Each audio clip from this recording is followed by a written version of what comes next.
Bismillahirrahmanirrahim. Assalamualaikum warahmatullahi wabarakatuh. Alhamdulillahilladzi khalaqal mauta wal hayata liyabluwakum ayyukum ahsanu amala wa huwal azizul ghafur.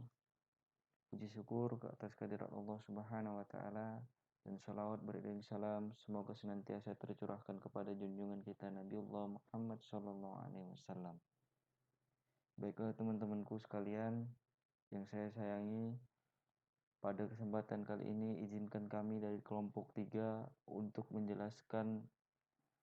memaparkan sekaligus menjelaskan kepada teman-teman sekalian terkait materi penelitian kuantitatif komparatif. Untuk itu simak baik-baik teman-teman presentasi dari kami. Sebelumnya teman-teman, saya ingin memperkenalkan teman-teman dari kelompok 3.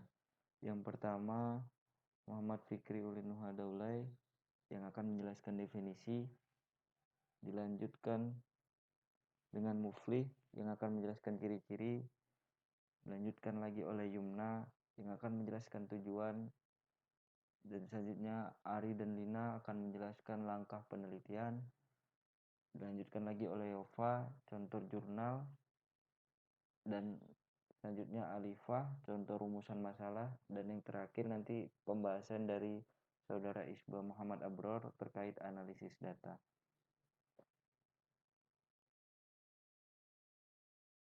Langsung saja perkenalkan, nama saya Muhammad Fikri Ulin Nuhadaulay, NIM 201807200071, mata kuliah Metode Penelitian Kuantitatif, Prodi Pendidikan Agama Islam, Universitas Muhammadiyah Yogyakarta. Baiklah teman-teman, langsung saja kita masuk kepada pembahasan definisi penelitian kuantitatif komparatif. Poin yang pertama yaitu metode penelitian. Secara umum, metode penelitian merupakan cara ilmiah untuk mendapatkan data dengan tujuan dan kegunaan tertentu.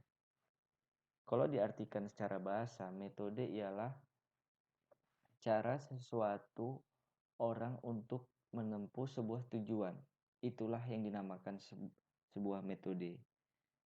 Melalui penelitian, manusia dapat menggunakan hasilnya. Secara umum, data yang telah diperoleh dari penelitian dapat digunakan untuk memahami, memecahkan, dan mengantisipasi masalah. Lanjut ke poin yang kedua, yaitu komparatif. Jika diartikan secara terpisah, komparatif secara bahasa adalah berkenaan atau berdasarkan perbandingan. Jadi itu tadi teman-teman, komparatif yaitu adalah perbandingan.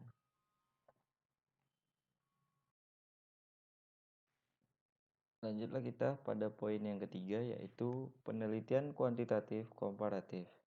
Jika diartikan secara keseluruhan, penelitian kuantitatif komparatif merupakan penelitian keadaan satu variabel atau lebih pada dua atau lebih sampel yang berbeda antara dua waktu yang berbeda. Jadi itu teman-teman, pengertian dari penelitian kuantitatif komparatif jika diartikan secara keseluruhan.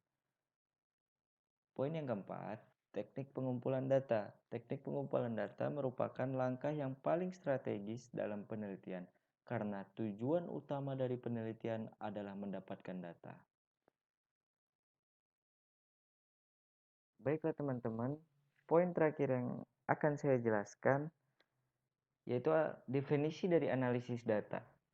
Analisis data adalah proses mencari dan menyusun secara sistematis data yang diperoleh dari hasil wawancara, catatan lapangan, dan dokumentasi dengan cara mengorganisasikan data ke dalam kategori, menjabarkan ke dalam unit-unit, melakukan sintesa, menyusun ke dalam pola, memilih mana yang penting dan yang akan dipelajari. Dan yang terakhir, yang paling penting adalah membuat kesimpulan sehingga mudah dipahami oleh diri sendiri, lebih-lebih orang yang membacanya. mungkin itu saja yang dapat saya sampaikan teman-teman terkait definisi. Mudah-mudahan dapat bermanfaat bagi kita semua, khususnya kepada saya yang mendengarkan dan umumnya kepada teman-teman yang mendengarkan. Dan saya mohon maaf jika ada kata-kata yang kurang berkenan atau penyusunan kata yang kurang tepat. Kepada Allah saya mohon ampun, kepada kita semua berbanyak maaf. Dan nantinya silakan teman-teman menyimak presenter-presenter berikutnya setelah saya. Nanti juga ada ciri-ciri yang akan dijelaskan saudara Mufli. Nanti juga Yumna akan menjelaskan tujuan. Dilanjutkan Ari dan Lina akan menjelaskan langkah penelitian. Contoh jurnal nanti akan dijelaskan oleh Yova. Contoh rumusan masalah akan dijelaskan Alifa. Dan nanti yang terakhir, pembahasan yang terakhir yaitu analisis data oleh saudara Isbah. Jadi teman-teman simak baik-baik agar teman-teman dapat memahami penelitian kuantitatif komparatif secara keseluruhan agar tidak terjadi kekeliruan dalam memahami penelitian kuantitatif komparatif.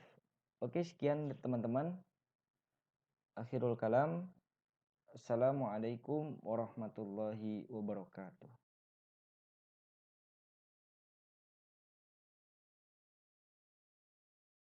Baik, di sini saya akan melanjutkan presentasi dari teman saya Fikri, di mana saya akan mempresentasikan materi kami tentang penelitian komparasi.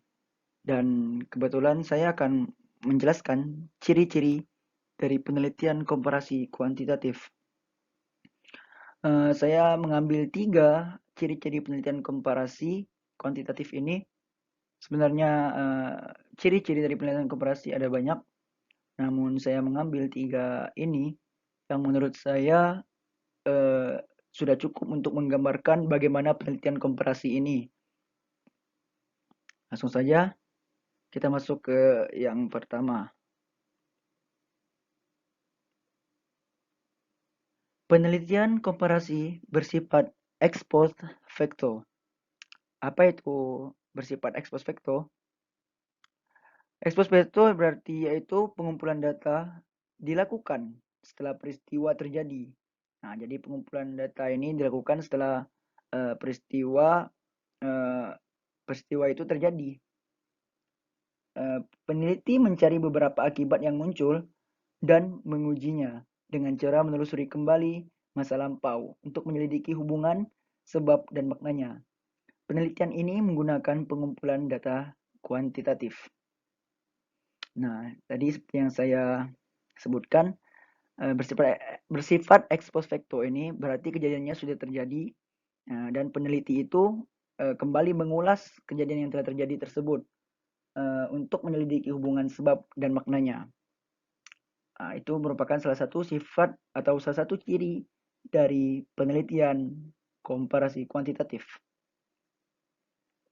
Yang kedua, berisi perbandingan antara beberapa kelompok atau objek terhadap satu variabel. Berbeda dengan penelitian-penelitian yang bukan komparasi, penelitian komparasi ini terdapat 2 kelompok yang diuji, tetapi variabelnya cuma 1. Jadi seperti ada perbandingan antara kelompok satu dengan kelompok lain dengan variabel yang sama atau 1. Yang ketiga, menggunakan hipotesis komparatif. Tentu saja menggunakan hipotesis komparatif karena ini adalah penelitian komparasi atau penelitian komparatif. Penelitian komparatif. Hipotesis komparatif yaitu merupakan suatu jawaban sementara mengenai rumusan masalah komparatif. Rumusan masalah tersebut mempunyai variabel yang sama, tetapi sampel atau populasinya berbeda dan terjadi pada waktu yang berbeda pula. Baik, mungkin itu saja yang bisa saya sampaikan. Selanjutnya akan dilanjutkan oleh teman saya. Terima kasih. Baik, saya akan melanjutkan presentasi dari teman saya. Di sini saya akan menjelaskan tentang tujuan penelitian kuantitatif komparasi. Tujuan dari penelitian komparatif menurut Dr. Randa Aswani Sujud adalah untuk menemukan persamaan-persamaan dan perbedaan-perbedaan tentang benda-benda, tentang orang, tentang prosedur kerja, tentang ide-ide, kritik terhadap orang lain, kelompok, terhadap suatu ide atau prosedur kerja. Dapat juga membandingkan kesamaan pandangan dan perubahan-perubahan pandangan orang, grup, atau negara terhadap kasus, terhadap orang, terhadap peristiwa, atau terhadap ide-ide. Selain itu, penelitian komparatif juga memiliki beberapa tujuan, diantaranya sebagai berikut. Yang pertama yaitu untuk membandingkan persamaan dan perbedaan beberapa sifat dan fakta subjek penelitian berdasarkan suatu kerangka pemikiran. Misalnya ada penelitian tentang perbedaan tingkat pemahaman IT berkaitan dengan kelengkapan fasilitas IT di sekolah. Kemudian yang kedua yaitu untuk membuat generalisasi tingkat perbandingan berdasarkan cara pandang atau kerangka berpikir tentu. Misalnya ada penelitian tentang komparasi motivasi kuliah antara mahasiswa PTN dan PTS. Kemudian dari penelitian tersebut mendapatkan gambaran umum bahwa di PTS memiliki motivasi yang lebih kuat. Salah satunya karena fasilitas kampus yang memadai. Kemudian yang ketiga yaitu untuk bisa menentukan mana yang lebih baik atau mana yang sebaiknya dipilih.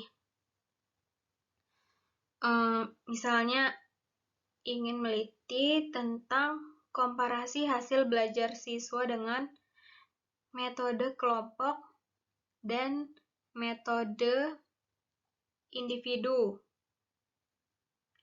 Ternyata dari hasil penelitian tersebut, metode individu membuat siswa lebih semangat dan tidak saling menunggu juga membuat mengerjakan tugas menjadi lebih cepat. Sehingga tugas individu bisa menjadi salah satu pilihan. Kemudian yang keempat yaitu untuk menganalisa hubungan sebab dan akibat berdasarkan pada pengamatan terhadap akibat dan mencari faktor penyebab melalui suatu data. Misalnya, ada kasus bahwa pelayanan pendidikan di SMA negeri kurang baik, maka ada peneliti yang ingin meliti tentang komparasi kualitas pelayanan pendidikan di SMA negeri dan di madrasah aliyah negeri. Karena keduanya ini berada di bawah naungan yang berbeda, dan juga peneliti sudah menemukan gejala yang akan dijadikan dasar penelitian, maka peneliti mencari data tersebut dengan melakukan penelitian seperti yang diteliti itu seperti sarana prasarana, kualitas tenaga pendidik, dan sebagainya. Kemudian, apakah pelayanan pendidikannya tersebut memuaskan atau tidak memuaskan? Sekian dari saya. Bismillahirrahmanirrahim. Saya Ari Agustina dan di sini saya akan melanjutkan presentasi dari Saudara Rina mengenai langkah-langkah penelitian kuantitatif komparasi. Nah, setelah kita menentukan populasi dan sampel penelitian, maka langkah selanjutnya adalah menentukan instrumen penelitian. Nah, apa sih instrumen penelitian itu? Jadi menurut Suharsimi Arikunto, instrumen penelitian merupakan alat bantu yang dipilih dan digunakan oleh peneliti dalam melakukan kegiatan untuk mengumpulkan data agar kegiatan tersebut menjadi sistematis dan dipermudah olehnya. Nah, pada penelitian kuantitatif komparasi ini, kualitas instrumen berkenaan dengan validitas dan reliabilitas instrumen. Nah, instrumen dikatakan valid apabila instrumen tersebut dapat dengan tepat mengukur apa yang hendak diukur.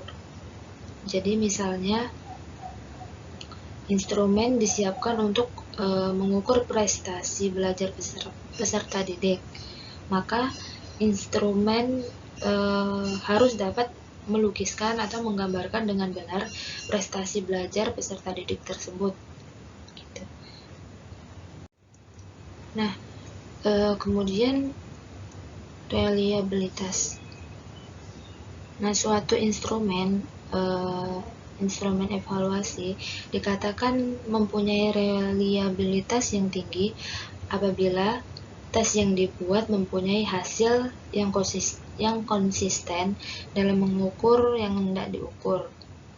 Jadi ini berarti semakin reliable suatu tes, maka semakin yakin kita dapat menyatakan bahwa hasil suatu tes mempunyai hasil yang sama dan bisa dipakai di suatu tempat sekolah ketika dilakukan tes tersebut. Nah, reliabilitas ini sejatinya memastikan konsistensi responden dalam menjawab pertanyaan dalam instrumen meski dilakukan di tempat yang berbeda. Nah, setelah selesai menentukan instrumen penelitian, maka langkah selanjutnya adalah mengumpulkan data. Karena kita lagi membahas tentang kuantitatif, maka pengumpulan data yang kita buat yaitu menggunakan kuesioner ataupun angket yang dibagikan kepada responden. Kemudian ada dokumentasi pula. Nah, dokumentasi ini yaitu bisa berupa foto-foto ataupun laporan kegiatan lainnya. Nah, setelah itu barulah kita dapat menganalisis data. Dalam menganalisis data ini terdapat 2 penelitian, yaitu yang pertama analisis deskriptif. Nah, analisis deskriptif ini yaitu analisis statistik yang berfungsi untuk mendeskripsikan atau memberi gambaran terhadap objek yang kita teliti melalui data sampel atau populasi yang kita dapatkan.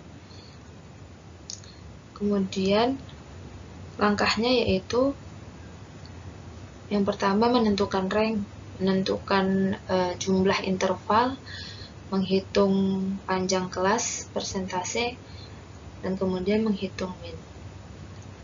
Nah, langkah selanjutnya yaitu analisis statistik inferensial. Nah, analisis statistik inferensial ini adalah teknik analisis data yang digunakan untuk menentukan sejauh mana kesamaan ataupun perbedaan, karena ini membahas korelasi ya, perbedaan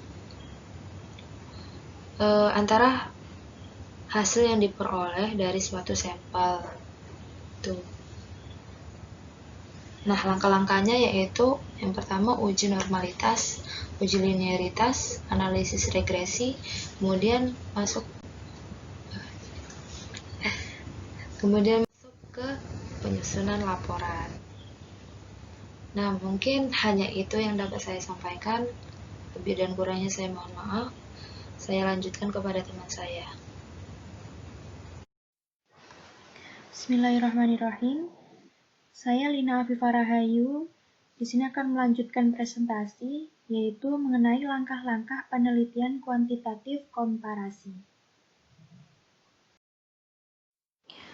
Apapun jenis penelitiannya, selalu dimulai dengan adanya suatu permasalahan atau ganjalan yang terjadi atau yang dirasakan oleh peneliti. Nah, dari kesenjangan yang terjadi inilah kemudian muncul perbedaan antara kondisi nyata dengan kondisi yang diharapkan. Jadi kenyataannya A, namun yang diharapkannya B. Nah, kemudian dari kesenjangan inilah dilakukan elaborasi dalam sebuah penelitian yang kemudian untuk mendapatkan suatu jawaban atas masalah itu sendiri. Nah, dalam memilih dan merumuskan masalah itu ada 3 kriteria penting yang harus dipenuhi. Nah, yang pertama yaitu permasalahan sebaiknya merefleksikan 2 variabel atau lebih. Karena hal ini akan dijadikan objek formal penelitian. Sehingga arah dan sasarannya itu nanti jelas, tepat dan jelas. Nah, makanya hal ini sangat penting untuk menentukan instrumen penelitian yang akan kemudian digunakan dalam pendekatan untuk memperoleh data maupun untuk pengukuran. Nah, kemudian yang kedua yaitu sebaiknya dinyatakan dalam bentuk pernyataan yang jelas dan tidak meragukan. Masalah yang dirumuskan itu haruslah jelas dan tidak multitafsir, sehingga jawaban yang didapatkan oleh seorang peneliti tepat dan sesuai apa yang diharapkan di awal. Nah, kemudian yang ketiga yaitu sesuai dengan kemampuan dan keinginan peneliti. Artinya peneliti perlu menyesuaikan kemampuan dan keinginannya. Peneliti itu harus mempunyai kepercayaan bahwa yang hendak dilakukan di lapangan ini nantinya akan memperoleh suatu keberhasilan. Karena data yang ada di lapangan dan kemampuan peneliti untuk mengumpulkan kemudian menganalisinya sampai hasil peneliti dapat diperoleh. Nah, makanya harus sesuai dengan kemampuannya atau sesuai dengan keinginannya. Karena hal ini nantinya akan mencegah hal-hal yang tidak diinginkan ketika melakukan penelitian. Jadi tidak ada hambatannya tidak berat ketika melakukan sebuah penelitian. Terus kemudian yang keempat yaitu sebaiknya dapat diuji secara empiris. Masalah dapat didukung dengan data empiris dan dapat diukur. Fenomena masalah tersebut dapat diukur secara kuantitatif maupun secara empiris. Data empiris disinilah adalah fenomena yang bisa dirasakan langsung oleh sekitar yang menjadi objek penelitian. Objek penelitian memberikan penilaian melalui persepsi yang tertuang dalam skor pada sebuah instrumen. Yang kedua yaitu melakukan studi literatur atau kajian teori. Salah satu komponen penting dalam melakukan penelitian adalah menentukan teori apakah yang akan digunakan untuk mengeksplorasi rumusan masalah. Peneliti seringkali menguji beberapa teori untuk menjawab sebuah rumusan masalahnya pada penelitian kuantitatif. Memang praktisnya sebuah peneliti harus memiliki dasar teori sebelum melakukan sebuah penelitian. Karena pada dasarnya penelitian kuantitatif ini adalah penelitian yang menguji sebuah teori. Nah, kemudian kajian teori atau pustaka umumnya dimaknai berupa ringkasan atau rangkuman teori yang ditemukan dari sumber-sumber bacaan yang ada kaitannya dengan tema yang nantinya akan diangkat oleh seorang peneliti. Tujuan utama kajian teori ini adalah untuk mengorganisasikan penemuan-penemuan peneliti yang pernah dilakukan. Nah, hal ini penting karena nantinya pembaca akan dapat memahami masalah-masalah yang terjadi mengenai tema yang diangkat dalam sebuah penelitiannya. Kajian teori juga bermaksud untuk menunjukkan bagaimana masalah tersebut dapat dikaitkan dengan hasil penelitian dengan pengetahuan yang lebih luas lagi. Nah, uraian teori ini kemudian disusun dengan kata-kata penulis secara bebas tanpa mengurangi makna dari teori tersebut. Kemudian yang ketiga adalah merumuskan hipotesis. Hipotesis ini berarti sebuah pernyataan atau proposisi yang masih lemah dan perlu dibuktikan kebenarannya. Nah, hipotesis secara sederhana dapat diartikan sebagai jawaban sementara terhadap pernyataan penelitian. Nah, hipotesis ini merupakan jawaban sementara terhadap masalah penelitian yang didasarkan pada model teori, bagan teori, kerangka berpikir teoritik, atau paling tidak berdasarkan generalisasi. Hipotesis di sini haruslah jelas dan tidak boleh bermakna ganda dan tidak boleh menimbulkan penafsiran yang lain. Nah, dalam hipotesis berdasarkan bentuknya, hipotesis ini dibagi menjadi 3. Yang pertama, adanya hipotesis penelitian.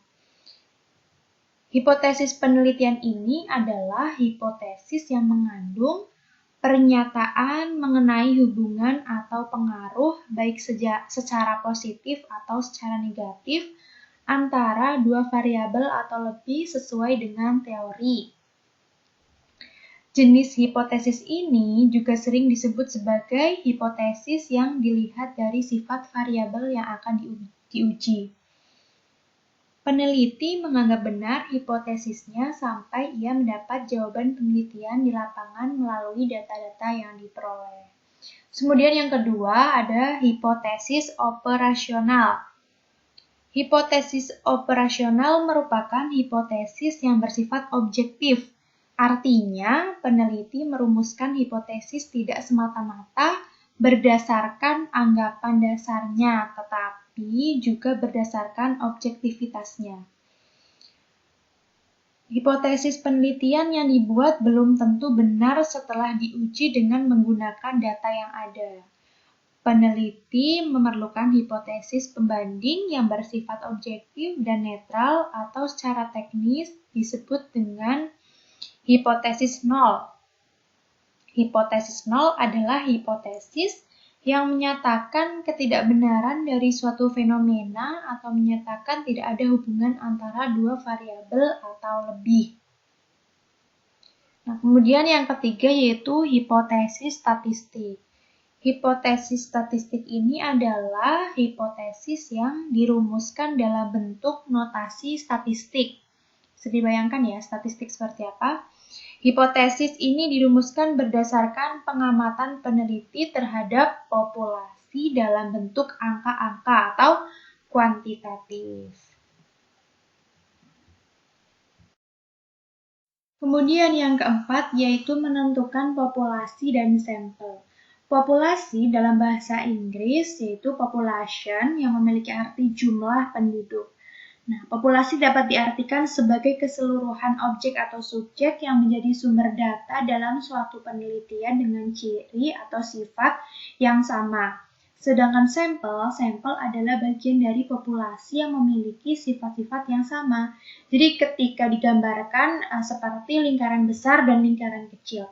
Lingkaran besarnya ini merupakan populasi. Nah, di dalam lingkaran besar ini ada sebuah lingkaran kecil yang disebut dengan sampel. Nah, ketika seorang peneliti mengambil sebuah sampel itu harus mewakili.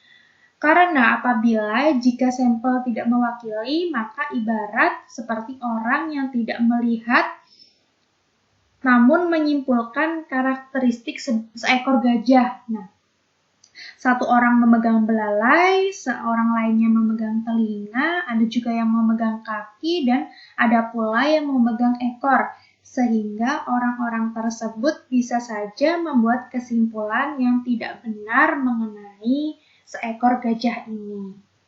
Jadi sangat penting ketika seorang peneliti mengambil sebuah sampel, haruslah mewakili sebuah populasi, seperti itu. Begitu yang bisa saya sampaikan. Apabila ada salahnya saya mohon maaf. Kemudian presentasi mengenai langkah-langkah penelitian kuantitatif komparasi akan dilanjutkan oleh Saudari Ari. Ya, saya akan memberikan contoh jurnal penelitian kuantitatif komparatif. Yang pertama dilihat dari tujuan penelitian komparatif. Perlu diketahui tujuan penelitian komparatif yaitu untuk membandingkan persamaan dan perbedaan dua atau lebih fakta-fakta dan sifat-sifat objek yang diteliti berdasarkan kerangka pemikiran tertentu. Nah, di sini di dalam jurnal ini tertulis untuk mendapatkan bukti adanya perbedaan yang signifikan antara selera konsumen perkotaan dengan pedesaan terhadap pembelian selendang gendongan bayi Badawi Traso warna merah pada UD Sinar Baru dan UD Haji Farida Yosowilangun Lumajang. Nah, berarti di sini jurnal ini sudah sesuai dengan tujuan penelitian komparatif. Yang kedua, dilihat dari langkah-langkahnya. Yang pertama, perumusan masalah.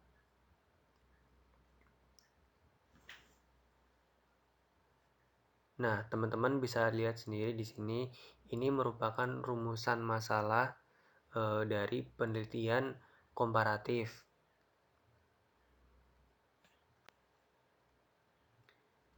Kemudian melakukan studi literatur. Nah, di sini ada beberapa teori mengenai pengertian pemasaran, fungsi manajemen pemasaran, perilaku konsumen, keputusan pembelian, dan yang lain yang akan dijadikan sebagai referensi untuk melakukan penelitian komparatif ini. Kemudian menentukan hipotesis. Nah, di dalam jurnal ini penentuan hipotesisnya menggunakan H0, yaitu tidak terdapat perbedaan yang signifikan antara selera konsumen perkotaan dengan pedesaan terhadap pembelian selendang gendongan bayi merek Badawi Traso warna merah. Kemudian H1 yaitu untuk penentuan hipotesis terdapat perbedaan yang signifikan antara selera konsumen perkotaan dengan pedesaan terhadap pembelian selendang gendongan bayi merek Badawi Traso warna merah. Yang selanjutnya ada populasi dan sampel. Nah, populasi yang diambil oleh peneliti ini dalam jurnal penelitian ini yaitu populasi kota dengan populasi desa. Kemudian teknik pengambilan sampel ini menggunakan teknik probability sampling yang berupa cluster sampling. Probability sampling atau random sampling merupakan teknik pengambilan sampel yang memberikan peluang yang sama bagi setiap unsur atau anggota populasi untuk dipilih menjadi anggota sampel. Seperti itu. Kemudian menentukan instrumen penelitian. Nah, instrumen penelitian yang ada di dalam jurnal ini yang digunakan dalam jurnal ini yaitu menggunakan teknik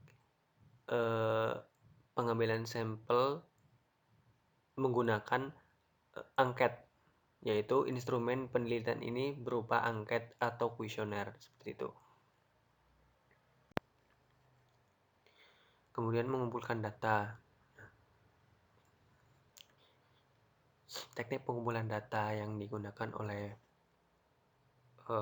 peneliti ini menggunakan teknik pengumpulan data angket, yaitu angket berupa pertanyaan yang dikirim kepada responden baik secara langsung maupun dengan bantuan pemilik usaha.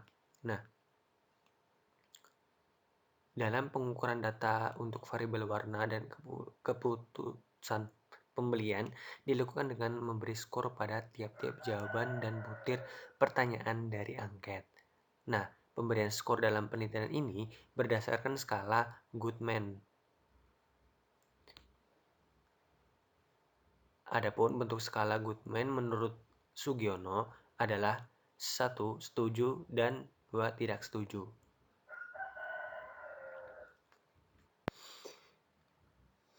Yang terakhir, menganalisis data. Pengumpulan data penelitian dilakukan dengan cara memberikan kuesioner kepada 80 responden yang terdiri dari 40 responden dari daerah perkotaan dan 40 responden dari daerah pedesaan. Kuesioner disusun dalam skala Goodman yang selanjutnya dianalisis dengan menggunakan pengujian chi-square. Pengujian chi-square dapat digunakan untuk menguji hipotesis tentang ada tidaknya perbedaan antara dua proporsi yang sedang diukur. Nah, itu adalah contoh jurnal penelitian komparatif yang sudah sesuai dengan langkah-langkah dalam penelitian komparatif. Maksudnya yang langkah-langkahnya itu sudah sesuai dengan penelitian komparatif seperti itu. Ya, mungkin itu saja yang dapat saya sampaikan. Apabila ada kesalahan, saya mohon maaf. Terima kasih. Bismillahirrahmanirrahim. Assalamualaikum warahmatullahi wabarakatuh. Alhamdulillah, pada kesempatan kali ini saya dan teman saya Ananda Hafian Hakim akan melanjutkan presentasi dari teman-teman. Nah, tadi kan udah dijelasin ya bagaimana definisinya, ciri-cirinya, kemudian tujuannya, langkah penelitian, dan sampai kepada contoh jurnal penelitian kuantitatif komparasi. Nah, di sini saya sendiri, Alif Agustina, dan Ananda Hafian Hakim akan melanjutkan presentasi dari teman-teman sebelumnya. Nah, di sini kita diamanin sebagai membawa penjelasan tentang bagaimana rumusan masalah komparatif. Nah, langsung saja ya untuk mempersingkat waktu. Nah, rumusan masalah komparatif. Apa sih rumusan masalah komparatif?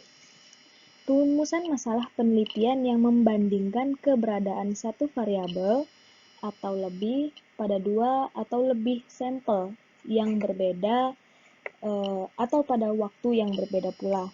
Nah,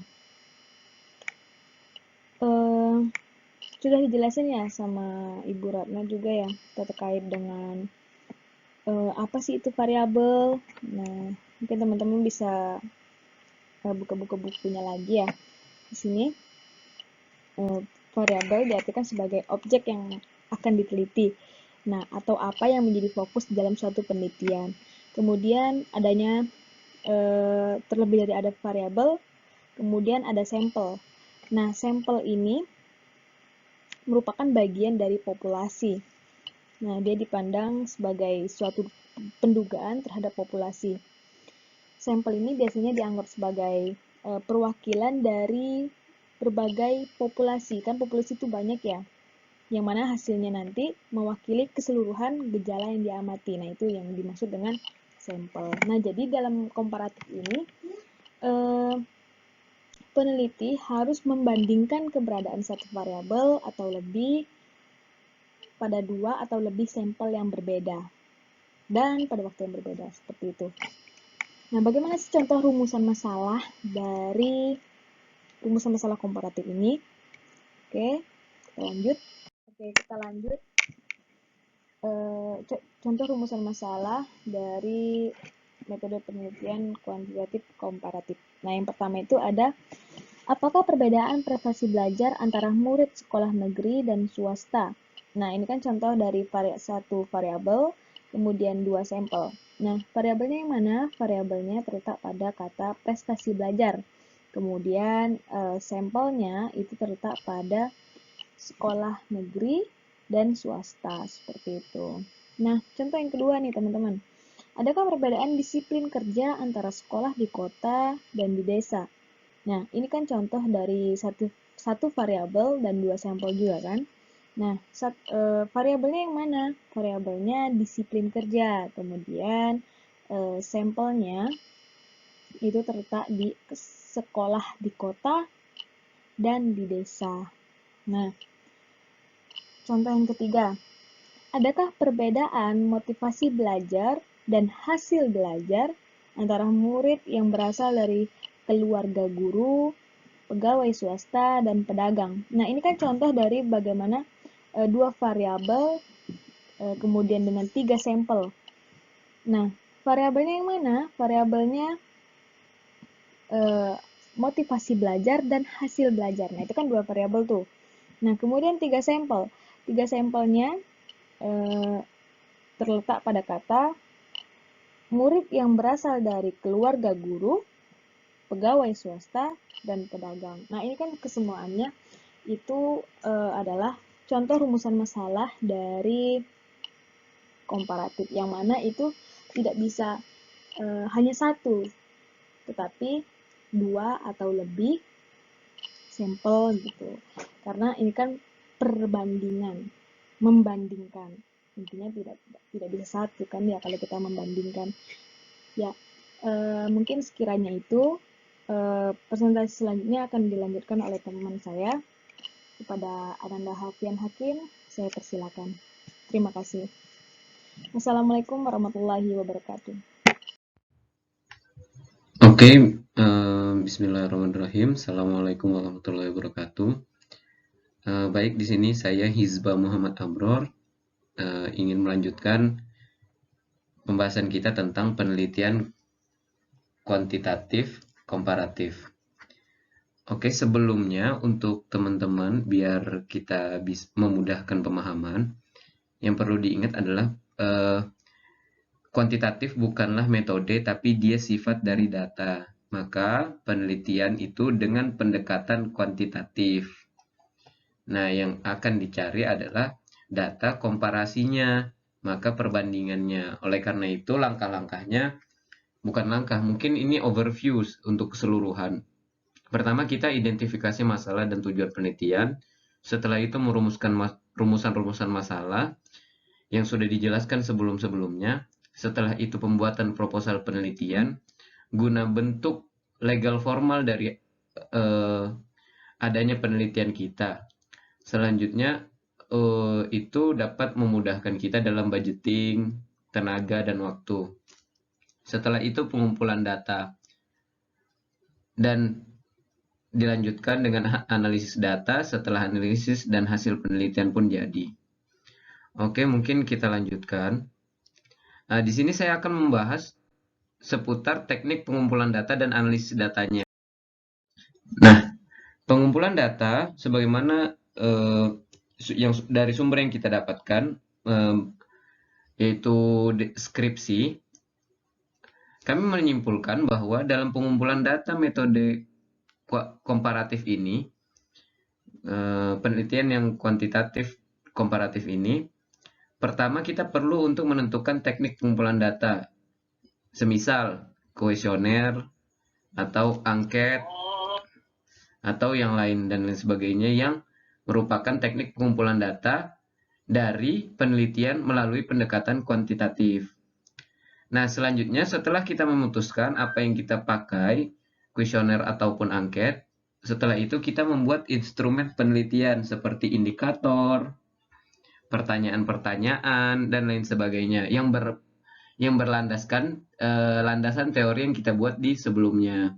Setelah itu ada uji coba instrumen penelitian. Setelah kita mempunyai instrumen penelitian, kita bisa mengujinya dulu sebelum kita menyebarkan. Ujinya meliputi uji reliabilitas dan uji validitas. Mungkin bisa teman-teman baca lebih detailnya di buku metode penelitian pendidikan dan beberapa contoh-contoh skripsi. Mohon maaf sebelumnya ini ada azan, semoga suara saya tidak terganggu. Melanjutkan setelah itu adalah pembuatan kuesioner. Nah, setelah instrumen penelitian tadi sudah dicoba, kita membuat kuesioner yang nantinya disebarkan. Kuesioner itu disebarkan kepada subjek-subjek penelitian seperti misalnya siswa, guru, dosen, dan lain sebagainya. Nah, setelah itu baru setelah hasil dari responden yang menjawab kuesioner itu dikumpulkan. Lalu masuklah ke dalam analisis. Nah, data yang terkumpul, maka kita lihat dari deskripsi datanya. Setelah data itu terkumpul, kita deskripsikan dulu datanya itu, hasil dari data itu seperti apa. Setelah itu kita uji perbedaan. Perlu kita ingat kembali, ini komparasi adalah upaya untuk mencari data dari dua variabel yang berbeda terhadap dari satu variabel terhadap dua sampel yang berbeda. Jadi kita mengkomparasikan satu sama lain. Maka harus ada uji bedanya dan itu bersifat rasional, objektif, dan empiris. Maka setelah itu hasil analisis pun jadi. Nah, hasil analisis ini berbentuk narasi deskriptif dengan menjelaskan hasil kan metode kuantitatif adalah data yang diuraikan melalui angka, maka dari itu perlu melalui proses statistika. Nah, hasil dari statistika itu berupa angka, maka perlu dideskripsikan. Dan hasil deskripsi itu adalah hasil dari analisis. Mungkin sekian dari saya, kurang lebihnya mohon maaf. Wassalamualaikum warahmatullahi wabarakatuh.